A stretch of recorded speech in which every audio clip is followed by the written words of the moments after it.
आपण पाहतात crime news सतर्क भारत मार्शल टाइम्सवर। पुणे शहरातील वाघोली पोलिसांनी मोठी कारवाई करत एमडी अंमली पदार्थाचा कारखाना सुरू करण्याच्या तयारीत असलेल्या टोळीचा पर्दाफाश केला आहे। या कारवाईत तब्बल 1,16,00,000 रुपयांचा मुद्देमाल जप्त करण्यात आला असून 8 आरोपींना अटक करण्यात आली आहे।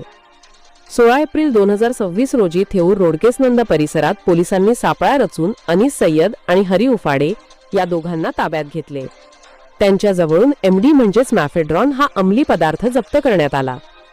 तपासादरम्यान सुमित घुले, प्रतीक होले आणि ऋषिकेश यनभर हे आरोपी एमडी ड्रग्सची विक्री करत असल्याचे समोर आले।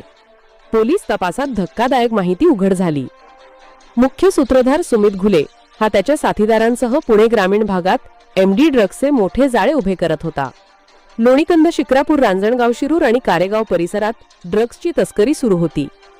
विशेष म्हणजे 2016च्या कुरकुंभ ड्रग्स प्रकरणातील आरोपी विपिन कुमार पंडित याच्या मदतीने एमडी बनविण्याचा कारखाना सुरू करण्याची तयारी सुरू असल्याची माहिती पोलिसांना मिळाली होती। गोपनीय माहिती आणि तांत्रिक विश्लेषणाच्या आधारे पोलिसांनी मुख्य आरोपी सुमित घुले याला थेट अहमदाबाद येथून अटक केली। तसेच रामनिवास बिश्नोई आणि आकाश ढवळे यांच्याकडून मोठ्या प्रमाणात एमडी ड्रग्ज जप्त करण्यात आले। आतापर्यंत पोलिसांनी 225 ग्रॅम एमडी अंमली पदार्थ जप्त केला आहे। याशिवाय BMW ग्लॅन्झा आणि स्विफ्ट सारख्या महागड्या गाड्याही जप्त करण्यात आल्या आहेत। पुणे पोलिसांच्या या धडाकेबाज कारवाईमुळे अंमली पदार्थ तस्करांचे मोठे सिंडिकेट उद्ध्वस्त झाले आहे। सदर तपास सहाय्यक पोलीस निरीक्षक विजय चंदन करत आहेत।